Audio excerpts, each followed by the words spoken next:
বারুইপুরের একটা land registration কয়েকদিনের মধ্যে হবে চাম্পাহাটি মৌজার। তো তার ড্রাফট আমি বানিয়েছি এবং যে ব্যক্তি কিনছে তাকে এই ড্রাফটটা আমি দেব। তো সেই ব্যক্তি এটা চেক করে বলবে যে কোথায় কি ওনার ভুল লাগছে বা ভুল রয়েছে।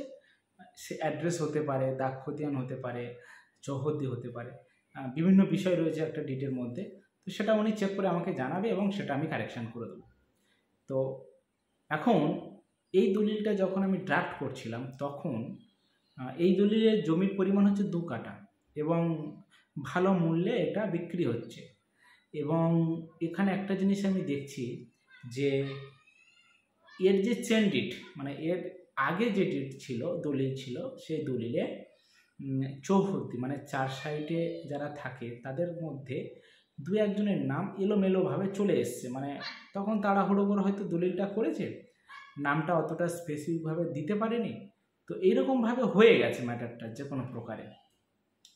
তো আমি দলিলটা যখন ড্রাফট করি তখন আমি দেখলাম যে এখানে চৌহদ্দি কিছু ভুল ত্রুটি আছে কি না।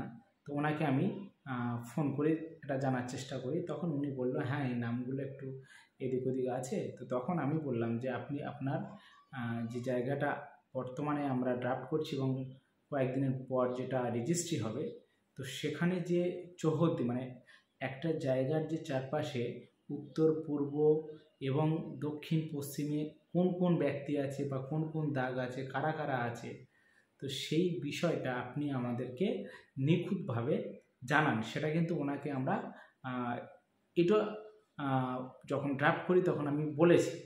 তো উনি তখন এই বিষয়ে জানতে চেয়েছে। তো আমি সেই বিষয়টা ওনাকে বলেছি এবং সেই বিষয় নিয়ে আমি এই ভিডিওতে আবার এই যে চৌহদ্দি ম্যাটারটা কতটা ইম্পর্টেন্ট সেটা নিয়ে আলোচনা করব। কারণ আমরা আমাদের জীবনের মানে সম্পূর্ণ সঞ্চয় দিয়ে অনেকে প্লট বা ফ্ল্যাট বা কমার্শিয়ালের জন্য দোকান বা কোনো কোম্পানি আমরা তৈরি করি এবং সেটা কিন্তু সম্পূর্ণ লেখা থাকে দলিলের উপরে। সেই দলিলটাই যদি ভুল হয় বা সেখানে যদি কোনো রকম কোনো ত্রুটি রয়ে যায় তাহলে আমাদের একটা মানে ক্ষতি হয়ে গেল। সুতরাং সেটা বারংবার দেখে চেক করে আমার মনে হয় করা উচিত।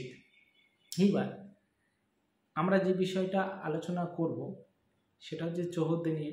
তাহলে সারা জীবনের সঞ্চয় দিয়ে যখন আমি একটা দলিল বানাচ্ছি এবং সেখানে যদি দাগ খতিয়ান বা চৌহদ্দি কোনো একটা জায়গায় ত্রুটি রয়ে যায় তাহলে আমাদের দলিলটা কিন্তু ত্রুটি বা ভুল রয়ে গেল এবং সেটা সংশোধন হবে, সেটা পরের কথা। কিন্তু একটা অরিজিনাল যে দলিলটার মধ্যে নিখুঁত বা ত্রুটিহীন জায়গা থাকার কথা সেটা থাকছে না।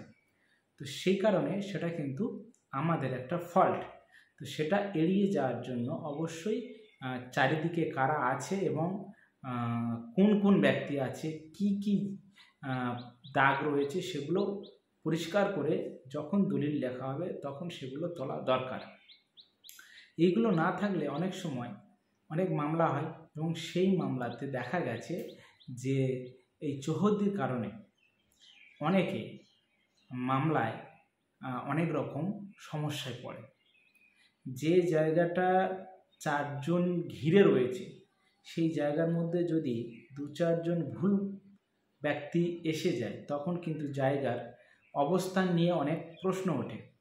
এখন ধরুন আপনি যে জায়গাটা রয়েছেন তার পাশে 4 জন ব্যক্তি রয়েছে এবং ঠিকঠাক, তো সেইটা নিয়ে যদি প্রশ্ন ওঠে সেটা কোনো আলোচনা সভাতে হোক বা কোনো আদালতে হোক বা কোনোভাবে কোনো বিশেষ জায়গায় হোক, তো আপনি সঠিকভাবে তুলেছেন যে আপনার চারপাশের দলিলে যে নাম তোলা আছে সেই ব্যক্তি তারাই সঠিক রয়েছে। সুতরাং আপনি তখন কিন্তু চ্যালেঞ্জ করতে পারবেন বা অন্যজন যদি কোনো রকম কোনো কোশ্চেন করে তার উত্তর কিন্তু আপনি সহজে দিতে পারবেন। সুতরাং আপনি সমস্যায় পড়বেন না। কিন্তু যখন আপনার দলিলে কোনো রকমভাবে চৌহদ্দির মানে জমির চারপাশের ব্যক্তি ভুল ব্যক্তি এসে যায় বা সঠিক নাম যদি না থাকে বা সঠিক ব্যক্তিরা যদি আপনার চারপাশে ঠিকঠাকভাবে দলিলে মেনশন না হয়ে যায় তাহলে সে কারণে আপনার দলিল আপনি যখন কোনো মানে আলোচনা সভা হোক বা আদালতে কোনো কারণে আপনার যদি সেই চ্যালেঞ্জ হয়, তখন সেই দলিলটা কিন্তু প্রশ্নের সম্মুখীন হবে আর আপনি তখন সমস্যায় পড়বেন।